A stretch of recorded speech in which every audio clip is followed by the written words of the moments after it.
First of all, good morning to everybody. In today's video lecture, I am going to tell you very amazing, very interesting lecture. Active and passive voice. Active and passive voice is very important lecture for the students of 9th, 10th, 11th, 12th and in competitive English. You are to watch the video from the starting to the end. देखते हैं. First of all सबसे पहले हमें क्या करना होता है, active passive सीखने से पहले हमें ट्रांसलेशन पक्का करना होता है, क्योंकि ट्रांसलेशन पे डिपेंड करती है. और उसके बाद जो सबसे मेन पॉइंट है, सबसे इम्पोर्टेंट पॉइंट है, वो है सब्जेक्ट ऑब्जेक्ट. क्योंकि एक्टिव का सब्जेक्ट पैसिव का ऑब्जेक्ट हो जाएगा, पैसिव का ऑब्जेक्ट एक्टिव का सब्जेक्ट हो जाएगा. यानी कि बोथ साइड याद करना आपको. आई का ऑब्जेक्ट मी, मी का सब्जेक्ट आई, आई का मी का आई, ही का हिम का ही, सी का हर का सी, यू का यू का यू, दे का देम का दे, वी का अस का वी, इट का इट का इट, हु का बाई होम भी कह देते हैं, होम भी कह देते हैं, हु का होम का हु. एक बार फिर देख लेते हैं. First of all you are to learn subject and object. After completing your translation tense, 12 part of the tense, you are to learn subject object. I का object me, he का object him, she का object her, you का object you, they का object them, we का object us, it का object it, who का object by, whom भी कह देते हैं या whom भी कह देते हैं. क्योंकि इसमें जब ऑब्जेक्ट में जाएंगे तो इन सब में बाई तो बाद में आएगा, लेकिन इसमें बाई होम शुरू में हो जाएगा. बाई होम इसमें शुरू में हो जाएगा, यानी कि इसमें बाई स्टार्टिंग में आ जाएगा. तो अब देखते हैं, टेंस वाइज देख लेते हैं. And I want to tell you dear students that passive voice is possible only in passive voice is possible only in 8 part of tense. As we know that there are 12 parts of tense, 4 part of present, 4 part of past and 4 part of future. Passive voice is possible only in 8 part. There is not any passive voice of present perfect continuous. There is not any passive voice of past perfect continuous. There is not any passive voice of future continuous. There is not any passive voice of future perfect continuous. I mean to say passive voice is possible only in 8 part of tense. अब देख लेते हैं पहला tense, present indefinite tense. Present indefinite tense में आपको passive voice बनाते समय rule का फॉलो करना है. What is the rule of making passive voice in present indefinite tense? Present indefinite tense. जब हम प्रेजेंट इंडेफिनिट टेंस की पैसिव वॉइस बनाते हैं तो इसका रूल देख लेते हैं. इस टेंस में पैसिव वॉइस बनाते समय सब्जेक्ट के अनुसार helping verb is am are के साथ वर्ब की थर्ड फॉर्म लगाते हैं.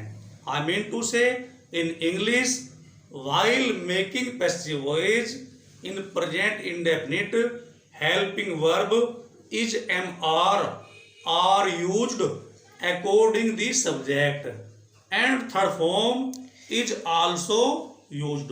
मेरे कहने का मतलब ये है कि थर्ड फॉर्म तो हर टेंस के पैसिव में आएगी. जो हेल्पिंग वर्ब है वो बदलती चली जाएगी. जिस तरह प्रेजेंट इंडेफिनिट में हेल्पिंग वर्ब आएगी is am are, present continuous में हेल्पिंग वर्ब आएगी is being, am being, are being. Present perfect में हेल्पिंग वर्ब आएगी has been, have been. Present perfect continuous की पैसिव वॉइस नहीं बनती है. इसके बाद पास्ट इंडेफिनिट में हेल्पिंग वर्ब आएगी वाज, वर. पास्ट कंटीन्यूअस में हेल्पिंग वर्ब आएगी was being, were being. Past perfect में helping verb had been. Past perfect continuous की पैसिव वॉइस नहीं बनती है. फ्यूचर इंडेफिनिट में हेल्पिंग वर्ब का प्रयोग करेंगे will be, shall be. Future continuous की पैसिव वॉइस पॉसिबल नहीं है. फ्यूचर परफेक्ट में पैसिव वॉइस में प्रयोग करेंगे helping verb will have been, shall have been. Future perfect continuous की पैसिव वॉइस नहीं बनती है। I mean to say passive voice is possible only in 8 part of tense. 8 tense की passive voice बनती है। और इसके बाद स्ट्रक्चरल टाइप सेंटेंस होते हैं, इंपरेटिव सेंटेंस होते हैं जो बहुत ही ज्यादा इंपॉर्टेंट हैं एग्जाम के लिए। Come to the point now, I am going to tell you about present indefinite in passive voice. Passive voice में हम बात कर रहे हैं यार प्रेजेंट इंडेफिनिट टेंस की। और मैं आपको रूल बता चुका हूं, इस टेंस में पैसिव वॉइस बनाते समय सब्जेक्ट के अनुसार helping verb is am are के साथ वर्ब के थर्ड फॉर्म का प्रयोग करते हैं। थर्ड फॉर्म हर टेंस में आएगी, हेल्पिंग बदलती चल जाएगी हर टेंस में। देख लेते हैं पहला sentence. Sentence number 1, Ramesh reads a book. इसमें देख लेते हैं, इस सेंटेंस में रमेश सब्जेक्ट है, रीड वर्ब है और आ बुक ऑब्जेक्ट है। तो पैसिव का रूल क्या है, ऑब्जेक्ट को सब्जेक्ट के स्थान पर लाते हैं। आ बुक, आ बुक क्योंकि सिंगुलर नंबर है, ए बुक, तो ए बुक सिंगुलर नंबर है, ए बुक के साथ हेल्पिंग आ जाएगी इज। अब ये जो फॉर्म दी है इसकी थर्ड फॉर्म कर देंगे red. A book is red by लगाएंगे रमेश। तो इसका हिंदी एक्सप्लेन देख लेते हैं, उससे क्लियर हो जाएगा। Ramesh reads a book is read by Ramesh. Ramesh एक पुस्तक पढ़ता है, एक पुस्तक पढ़ी जाती है रमेश के द्वारा। ये पैसिव हो गया। एक्टिव में क्या कहा, रमेश एक पुस्तक पढ़ता है। पैसिव में क्या हो गया, एक पुस्तक पढ़ी जाती है रमेश के द्वारा। इसमें ए बुक ऑब्जेक्ट है एक्टिव का, लेकिन ये पैसिव का सब्जेक्ट बन जाएगा। और रमेश सब्जेक्ट है एक्टिव का, ये पैसिव का ऑब्जेक्ट बन जाएगा। शुरू से देखिए, ऑब्जेक्ट को सब्जेक्ट के स्थान पर लाते हैं, ले आए, ऑब्जेक्ट के सब्जेक्ट के स्थान पर ले आए। अब सब्जेक्ट के अनुसार helping verb is are am में से एक को लगाते हैं। ये प्रेजेंट इंडेफिनिट की हेल्पिंग वर्ब है, यानी कि पैसिव वॉइस की इज, ए बुक इज। अब इसकी थर्ड फॉर्म कर देते हैं रेड, और बाय का प्रयोग करके सब्जेक्ट को ऑब्जेक्ट के स्थान पर ले जाते हैं। A book is read by Ramesh, एक पुस्तक पढ़ी जाती है रमेश के द्वारा। अब दूसरा सेंटेंस देख लेते हैं। ऐसा भी होता है कि कभी कभी एक सेंटेंस में दो ऑब्जेक्ट आ जाते हैं, डायरेक्ट ऑब्जेक्ट और इनडायरेक्ट ऑब्जेक्ट। अब दूसरा सेंटेंस देख लेते हैं जिसमें दोनों ऑब्जेक्ट हैं, डायरेक्ट ऑब्जेक्ट भी है और इनडायरेक्ट ऑब्जेक्ट भी है। दूसरे सेंटेंस में दो ऑब्जेक्ट का सामना करेंगे आप। दूसरा सेंटेंस देख लेते हैं, ही टीचेज मी इंग्लिश डेली। मतलब कहने का हो गया, वह मुझे प्रतिदिन अंग्रेजी पढ़ाता है। इसमें हम दो ऑब्जेक्ट देख रहे हैं, इंग्लिश डायरेक्ट ऑब्जेक्ट है और मी इनडायरेक्ट ऑब्जेक्ट है। तो पहले हम इनडायरेक्ट ऑब्जेक्ट बना लेते हैं, यानी कि मी से। मी का सब्जेक्ट आई के साथ क्या प्रयोग करेंगे, एम। आई के साथ एम आता है। अब इसकी थर्ड फॉर्म कर देंगे taught. I am taught English, I am taught English daily, daily by he का ऑब्जेक्ट हिम कर देंगे। जो एक्स्ट्रा पार्ट है उसे जो है बाई से पहले ले लेते हैं। दोबारा दे लेते हैं, ही टीचेज मी इंग्लिश डेली, वह मुझे प्रतिदिन अंग्रेजी पढ़ाता है। अब पैसिव क्या हो जाएगी, मुझे प्रतिदिन अंग्रेजी पढ़ाई जाती है उसके द्वारा। आई एम टॉट, मुझे पढ़ाई जाती है इंग्लिश अंग्रेजी डेली प्रतिदिन, बाय हिम उसके द्वारा। आई am taught English daily by him, मुझे प्रतिदिन अंग्रेजी पढ़ाई जाती है उसके द्वारा। अब देख लेते हैं इंग्लिश से। इंग्लिश एक सब्जेक्ट का नाम है, इंग्लिश को धर लिया है, एक सब्जेक्ट होगा इंग्लिश, क्योंकि ये सिंगुलर नंबर में आता है सब्जेक्ट, इसलिए is taught, English is taught to me daily by he का ऑब्जेक्ट हिम। इसमें एक पॉइंट नोट करने का है, आपको नोट करना है पॉइंट। जब पैसिव वॉइस हम डायरेक्ट ऑब्जेक्ट से बनाते हैं तो इनडायरेक्ट ऑब्जेक्ट से पहले टू लगाना पड़ता है पैसिव वॉइस में। देखते हैं एक्टिव में कोई टू नहीं लगा है यहाँ पे, लेकिन पैसिव में रूल है, जब हम पैसिव वॉइस डायरेक्ट ऑब्जेक्ट से बनाते हैं तो इनडायरेक्ट ऑब्जेक्ट से पहले टू लगाना पड़ता है, जैसे यहाँ लगाया हमने। इसी तरह से सेंटेंस नंबर 3 देख लेते हैं। ही कॉल्स अस, वह हमें बुलाता है। ही सब्जेक्ट है, अस ऑब्जेक्ट है। अस को सब्जेक्ट के स्थान पे लिया है। अस का सब्जेक्ट वी होता है, वी प्लूरल नंबर है, प्लूरल नंबर के साथ आर लगा दिया, helping verb we are. Call की third form called, we are called by him. Hindi देख लेते हैं इसकी। ही कॉल्स अस, वह हमें बुलाता है। We are called by him, हम बुलाए जाते हैं उसके द्वारा। आई मीन टू से हमें सबसे बड़ा ध्यान क्या रखना है, जो नया सब्जेक्ट बना है हमारा, अगर ये सिंगुलर नंबर है तो यहाँ इज का प्रयोग करेंगे, अगर ये प्लूरल नंबर है तो यहाँ आर का प्रयोग करेंगे, अगर ये आई है तो यहाँ एम का प्रयोग करेंगे। I have told you already that while making passive voice in present indefinite helping verbs is am are used according the subject. अब आगे देख लेते हैं एक सेंटेंस और, नया सेंटेंस देखते हैं, एक और नया सेंटेंस देखते हैं इसमें।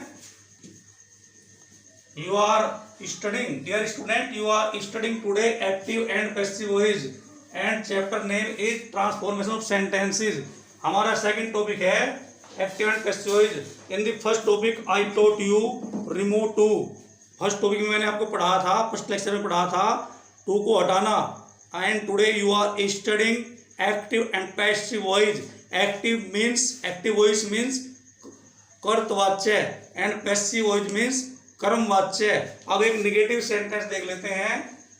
ही does not beat them. Hindi देख लेते हैं इसकी। वह नहीं पीटता है उन्हें, वह उन्हें नहीं पीटता है। पहले से सबसे पहले क्या करना है हमें, देम का सब्जेक्ट दे, क्योंकि दे प्लूरल नंबर है तो प्लूरल नंबर के साथ आर आता है। Are not beaten, they are not beaten, इसकी थर्ड फॉर्म कर दी बीटन बाई। ही का ऑब्जेक्ट क्या करेंगे, him. They are not beaten by him, वे नहीं पीटे जाते हैं उसके द्वारा। इसमें एक बात का ध्यान रखना आपको, क्योंकि प्रेजेंट इंडेफिनिट में डू नॉट डज नॉट जो है वो हेल्पिंग वर्ब होती हैं, लेकिन पैसिव की हेल्पिंग वर्ब है इज एम आर। यहाँ इज एम आर हो जाएगा। इसकी हिंदी दे लेते हैं। He does not beat them, वह उन्हें नहीं पीटता है। देम का subject they, they plural number है इसलिए आर। नॉट बीट की third form beaten by him, वे नहीं पीटे जाते हैं उसके द्वारा। Dear student remember, third form is use in passive voice, यानी थर्ड फॉर्म तो यूज होनी है। हर टेंस में केवल हेल्पिंग वर्ब बदलेगी, थर्ड फॉर्म हमेशा के लिए चलती रहेगी। मेन वर्ब की थर्ड फॉर्म तो चलती ही रहेगी, केवल हेल्पिंग वर्ब को चेंज करते हैं। आप देख लेते हैं ऐसे वाला sentence. Ram does not teach me, मतलब कहने का हो गया राम मुझे नहीं पढ़ाता है, राम मुझे नहीं पढ़ाता है। यहाँ हम देख रहे हैं मी ऑब्जेक्ट है, राम सब्जेक्ट है और टीच वर्ब है। 3 पॉइंट पर ध्यान देना, इन पर हेल्पिंग तो आती ही है, इन 3 पॉइंट पर ध्यान देना आपको। सब्जेक्ट वर्ब ऑब्जेक्ट, तो मी का सब्जेक्ट हो जाएगा आई, क्योंकि एक्टिव का ऑब्जेक्ट पैसिव का सब्जेक्ट, एक्टिव का सब्जेक्ट पैसिव का ऑब्जेक्ट। मी का सब्जेक्ट हो गया आई, आई के साथ प्रयोग करते हैं एम, क्योंकि नेगेटिव सेंटेंस है not. I am not, teach की थर्ड फॉर्म कर देंगे डॉट बाई राम। हिंदी अब देख लेते हैं इसका। Ram does not teach me, Ram मुझे नहीं पढ़ाता है, कैसे हो जाएगी I am not taught by Ram, मैं नहीं पढ़ाया जाता हूं राम के द्वारा। ये निगेटिव सेंटेंस था। अब इंट्रोगेटिव सेंटेंस देख लेते हैं। As you know that interrogative sentences are of 2 category. Interrogative sentence 2 तरह के होते हैं, interrogative first type and interrogative second type. पहले इंट्रोगेटिव फर्स्ट टाइप सेंटेंस देख लेते हैं। इंट्रोगेटिव फर्स्ट टाइप सेंटेंस वो होता है जिसके हिंदी में शुरू में क्या होता है, क्या वह स्कूल नहीं जाता है, क्या तुम क्रिकेट नहीं खेलते हो, क्या वह पुस्तक नहीं पढ़ता है, और इंग्लिश में आएगा हेल्पिंग वर्ब शुरू में आएगी डू डज। तो देख लेते हैं। Does he not beat us question mark, क्या वह हमें नहीं पीटता है, पैसिव बन जाएगी क्या हम नहीं पीटे जाते हैं उसके द्वारा। तो देख लेते हैं का सब्जेक्ट, क्योंकि वी होता है, ये तो ले लिया, इसके नीचे जो सब्जेक्ट था उसके नीचे ऑब्जेक्ट का सब्जेक्ट बन गया। एक्टिव का ऑब्जेक्ट, पैसिव का सब्जेक्ट, एक्टिव का सब्जेक्ट, पैसिव का ऑब्जेक्ट, यानी चेंज हो जाएंगे। इसका सब्जेक्ट वी आ गया, तो वी के अनुसार शुरू में डज के स्थान पे आर आएगा। क्यों आएगा? क्योंकि इंट्रोगेटिव सेंटेंस है, हेल्पिंग से शुरू होना। Are we not beaten by him, मतलब हो गया क्या हम नहीं पीटे जाते हैं उसके द्वारा। इसके स्थान पर हमें इज मान को सेलेक्ट करना है अकॉर्डिंग दी न्यू सब्जेक्ट। न्यू सब्जेक्ट जो आया यहाँ पर, ये सब्जेक्ट तो ऑब्जेक्ट में चला गया, ये ऑब्जेक्ट का सब्जेक्ट यहाँ आया। अब एक और वाक्य देख लेते हैं, do you not read a book, क्या तुम एक पुस्तक नहीं पढ़ते हो? तो डू के स्थान पर क्या आ जाएगा? आ बुक के अनुसार is a book not read by you. अब देख लेते हैं interrogative second type sentences. Why does he not call you, वह तुम्हें क्यों नहीं बुलाता है? तो क्वेश्चन वर्ड तो अपने स्थान पर रहेगा, वाई। अब यहाँ पर इज एम आर में से एक सेलेक्ट करना है, यू के अनुसार according you are. Why are you not called by he का ऑब्जेक्ट हिम कर देंगे। अब लास्ट सेंटेंस दे लेते हैं, very excellent, very amazing sentence of the day, very amazing sentence of the day that is generally asked in the examination. देख लेते हैं who वाला सेंटेंस, हु टीचेज यू, मतलब कहने का हो गया तुम्हें कौन पढ़ाता है। Who teaches you, by whom are you taught, तुम किसके द्वारा पढ़ाए जाते हो। ये हो गया हु का ऑब्जेक्ट, बाय whom शुरू में आ जाएगा, बाय whom, क्योंकि यो प्लूरल नंबर है इसलिए आ शुरू में आ गया। आर यू टॉट, तुम किसके द्वारा पढ़ाए जाते हो। Dear student, you are to do this work in your notebook. When this college will open, I will check the notebook.